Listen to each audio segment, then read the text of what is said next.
Hello friends, welcome to இது நம்ம சமையலறை. இன்றைக்கி நம்ம சமையலறையில் ரொம்ப டேஸ்டான ஜீப்ரா கேக் எப்படி செய்கிறதுன்னு பார்க்கலாம். அதுக்கு முன்னாடி நம்மளோட சேனலை சப்ஸ்கிரைப் பண்ணிடுங்க, கூட இருக்கிற பெல் ஐக்கானையும் ப்ரெஸ் பண்ணிடுங்க. இப்போது கேக் செய்கிறதுக்கு ஒரு மிக்சிங் பவுல் வச்சுருக்கேன். இதில் ஒரு ஸ்டைனர் வச்சுட்டு 1.5 கப் அளவுக்கு மைதா மாவு சேர்த்துருக்கேன். நீங்கள் எந்த கப்பால் வேணாலும் மெஷர் பண்ணிக்கலாம். டீ கப் இருந்தால் கூட அதால் மெஷர் பண்ணிக்கலாம். இதோட ஒரு பிஞ்ச் அளவுக்கு உப்பு எடுத்திருக்கேன். இதோட 1/2 டீஸ்பூன் அளவுக்கு பேக்கிங் சோடாவும் 1 டீஸ்பூன் அளவுக்கு பேக்கிங் பவுடரும் சேர்த்துட்டு இது எல்லாத்தையும் இந்த மாதிரி சலிச்சு எடுத்துக்கணும். இது ஒன் சைடு அப்படியே இருக்கட்டும். அதே அளவு கப்பால் 1 கப் அளவுக்கு பவுடர் சுகர் எடுத்திருக்கேன். அதே கப் அளவால் 1 கப் அளவுக்கு ஆயில் எடுத்திருக்கேன். உங்கள்கிட்ட பட்டர் இருந்தால் பட்டர் கூட மெல்ட் பண்ணி எடுத்துக்கலாம். இப்போது இன்னொரு மிக்சிங் பவுலில் 2 முட்டை சேர்த்துருக்கேன். 2லேருந்து 3 முட்டை சேர்க்கலாம். இப்போது இந்த முட்டை சேர்த்துட்டு ஒரு 2 நிமிஷம் போல் இதை நல்லா விஸ்க் பண்ணி எடுத்துக்கணும். நல்லா முட்டையை கலந்து எடுத்ததுக்கப்புறமா இதில் பவுடர் பண்ணி வச்சுருந்த சுகரும் 1 கப் ஆயிலையும் சேர்த்துட்டு இது எல்லாத்தையும் ஈவனாக மிக்ஸ் பண்ணி எடுத்துக்கணும். 3லேருந்து 4 நிமிஷம் போல் கைவிடாமல் நல்லா இந்த மாதிரி ஈவனாக மிக்ஸ் பண்ணி எடுத்துடணும். நல்லா மிக்ஸ் பண்ணதுக்கப்புறமா ஃபஸ்ட்டு சலிச்சு வச்சுருந்த மாவுலேருந்து கொஞ்சமாக சேர்த்து மிக்ஸ் பண்ணிக்கணும். எல்லா மாவையும் ஒன்றா சேர்த்துடக்கூடாது. பாதியாக சேர்த்து ஈவனாக மிக்ஸ் பண்ணி எடுத்துக்கணும். கட்டிலாம் எதுவுமே இருக்கக்கூடாது. லங்க்ஸ்லாம் எதுவுமே இல்லாமல் ஒரே சைடாக மிக்ஸ் பண்ணி எடுக்கணும். நம்ம கேக் மாவை பொறுத்த வரைக்கும் டைரக்ஷன் மாற்றி மிக்ஸ் பண்ணக்கூடாது. ஒரே சைடாக ஒரே டைரக்ஷனில் தான் கேக் மாவை வந்து மிக்ஸ் பண்ணி எடுக்கணும். அப்போ தான் கேக் வந்து உங்களுக்கு ஹார்ட் ஆகாமல் சாஃப்டாக கிடைக்கும். நல்லா இந்த மாதிரி மிக்ஸ் ஆனதுக்கப்புறமா கொஞ்சம் மாவு வந்து உங்களுக்கு திக்காக இருக்கும். இதுக்காக நான் ஒரு 1/2 கப் அளவுக்கு பால் சேர்த்துக்கிறேன். பால் வந்து அளவு இல்லை, ஆனால் நான் சொன்ன அளவு மாவுக்கு 1/2 கப் பால் வந்து கரெக்டாக இருந்துச்சு. நீங்கள் நல்லா மிக்ஸ் பண்ணி பார்த்துட்டு மாவு வந்து இந்த பக்குவத்தில் இருக்கணும். அதனால் பால் வந்து கொஞ்சமாக சேர்த்து மிக்ஸ் பண்ணிக்கோங்க. இதோட 1 டீஸ்பூன் அளவுக்கு வெண்ணிலா எசன்ஸ் சேர்த்துக்கிறேன். இப்போது ஓரங்களில் இருக்கிறதெல்லாம் நல்லா எடுத்து விட்டுட்டு நல்லா ஈவனாக மிக்ஸ் பண்ணிடணும். இதுக்கு மேலே ரொம்பவும் போட்டு நம்ம விக்ஸ் வச்சு கிளறி விடக்கூடாது. இந்த மாதிரி பொறுமையாக மிக்ஸ் பண்ணி விட்டால் போதும். மாவை ஒரே டைரக்ஷனில் தான் மிக்ஸ் பண்ணணும்.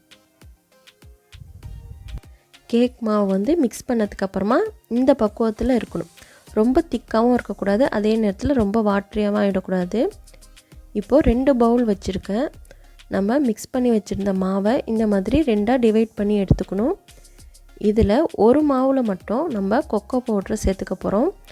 1 டேபிள் ஸ்பூன் அளவுக்கு பாலில் 2 டீஸ்பூன் அளவுக்கு கொக்கோ பவுட்ரு சேர்த்துட்டு நல்லா கரைச்சி எடுத்துக்கணும். கட்டிலாம் எதுவும் இல்லாமல் நல்லா இந்த மாதிரி கரைச்சதுக்கப்புறமா இந்த மாவில் சேர்த்துட்டு நல்லா ஈவனாக மிக்ஸ் பண்ணி விட்டுடணும். எல்லா சைடும் கொக்கோ பவுட்ரு ஈவனாக மிக்ஸ் ஆகிருக்கணும். இந்த மாதிரி நல்லா மிக்ஸ் பண்ணி எடுத்துக்கணும். இப்போது மாவு ரெடி ஆகிடுச்சு. இது 2த்துலேயும் ஸ்பூன் தனித்தனியாக போட்டு எடுத்துக்கணும். ஒரே அளவு இருக்கிற ஸ்பூனாக யூஸ் பண்ணிக்கோங்க. இப்போது நம்ம எந்த பேனில் கேக் செய்ய போகிறோமோ அந்த பேனில் கொஞ்சமாக கீ சேர்த்துட்டு எல்லா சைடும் ப்ரஷ் பண்ணி விட்டுக்கிறேன்.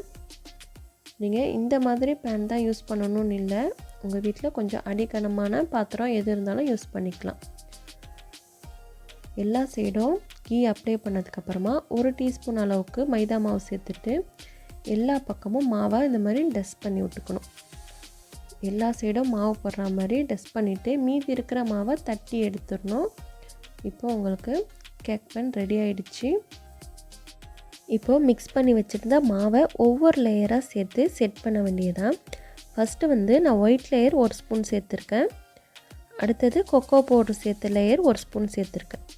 இந்த மாதிரி மாற்றி ரொம்ப பொறுமையாக ஒவ்வொரு லேயராக செட் பண்ணணும். இது ரொம்ப ஈஸி தான் செய்கிறதுக்கு. இடையில லைட்டாக தட்டி விட்டுக்கோங்க. இந்த மாதிரி லேயர் ஊற்ற ஸ்டார்ட் பண்ணுறதுக்கு முன்னாடி குக்கரில் உப்பு இல்லைனா மணல் சேர்த்துட்டு அது உள்ளார ஒரு ஸ்டாண்ட் போட்டுட்டு குக்கரை சிம்மில் வச்சு ப்ரீஹீட் பண்ண ஸ்டார்ட் பண்ணிக்கோங்க. நம்ம இந்த லேயர் செட் பண்ணி முடிக்கிறதுக்காட்டி குக்கர் வந்து ப்ரீஹீட் ஆகிடும். இந்த மாதிரி கேக் பேன் யூஸ் பண்ணி தான் கேக் பண்ணணும்னு கிடையாது. உங்ககிட்ட அடிகனமான சட்டி, டிஃபன் பாக்ஸ் எது இருந்தாலும் யூஸ் பண்ணிக்கலாம். அதே மாதிரி மெஷரிங் கப் இருந்தால் தான் கேக் செய்யணும்னு கிடையாது. நீங்கள் எந்த கப்பால் வேணாலும் மெஷர் பண்ணிக்கலாம். உங்ககிட்ட காஃபி டம்ளர், டீ கப் எது இருந்தாலும் யூஸ் பண்ணிக்கலாம். ஆனால் அதே கப்பால் மீதி எல்லா மெஷர்மெண்ட்டும் நீங்கள் பண்ணணும். இப்போது எல்லா லேயரும் நான் செட் பண்ணிட்டேன். இந்த மாதிரி ஒரு டூத்பிக் எடுத்துகிட்டு அவுட்டர் சைட்லேருந்து சென்டர் வரைக்கும் ஒரு கோடு மாதிரி இழுத்து விடணும். ஒவ்வொரு தரையும் டூத்பிக்கை க்ளீன் பண்ணிக்கோங்க. இது ரொம்ப ஈஸியாக செஞ்சிடலாம். நீங்கள் லைன் போடும்போது நல்லா டீப்பாக போடணும், மேலாக செஞ்சிடக்கூடாது. டூத்பிக் வந்து நல்லா லாஸ்ட்டு வரைக்கும் மாவோட லாஸ்ட்டு வரைக்கும் உள்ளார போயிட்டு கோடு போட்டு விடணும். இந்த மாதிரி எல்லா சைடும் இழுத்து விட்டதுக்கப்புறமா ஒரு ஃப்ளவர் ஷேப் உங்களுக்கு கிடைக்கும். இது பார்க்குறதுக்கும் ரொம்ப அழகாக இருக்கும். இதோட டேஸ்ட்டும் ரொம்ப ரொம்ப சூப்பராக இருக்கும். இப்போது கேக் பேட்டர் ரெடி ஆகிடுச்சு. குக்கரும் ப்ரீஹீட் ஆகி நல்லா சூடாக இருக்குது. இதை கேர்ஃபுல்லாக சென்டரில் வச்சிடணும். இதை க்ளோஸ் பண்ணிவிட்டு 30லேருந்து 40 மினிட்ஸ் ஆகும் இது பேக் ஆகிறதுக்கு. நீங்கள் எடுக்கிற பாத்திரத்தை பொறுத்து கேக் வந்து பேக் ஆகிறதுக்கு டைம் எடுக்கும். நான் அகலமான பாத்திரம் எடுத்துருக்கனால எனக்கு கரெக்டாக ஒரு 40 மினிட்ஸ் ஆச்சு. இதை க்ளோஸ் பண்ணிவிட்டு அடுப்பை நல்லா சிம்மில் வச்சுட்டு பேக் பண்ணி எடுத்துக்கலாம்.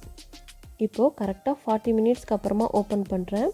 கேக் வந்து நல்லா பேக் ஆகி வந்திருக்கு. இதை செக் பண்ணுறதுக்கு ஒரு கத்தியை விட்டு குத்தி பார்த்துக்கலாம்.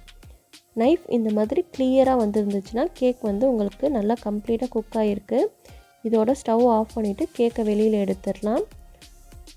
அவ்வளோதான், ரொம்ப ரொம்ப டேஸ்டான நல்ல சாஃப்டான கேக் வந்து ரெடி ஆகிடுச்சு. கேக் வந்து ரொம்ப சூடாக இருக்கும் போது நம்ம கேக்கை வந்து பேன்லேருந்து எடுக்கக்கூடாது. இது ஓரளவுக்கு நல்லா ஆறுனதுக்கு அப்புறமா நம்ம கேக்கை வந்து இந்த பேன்லேருந்து ரிமூவ் பண்ணிக்கலாம்.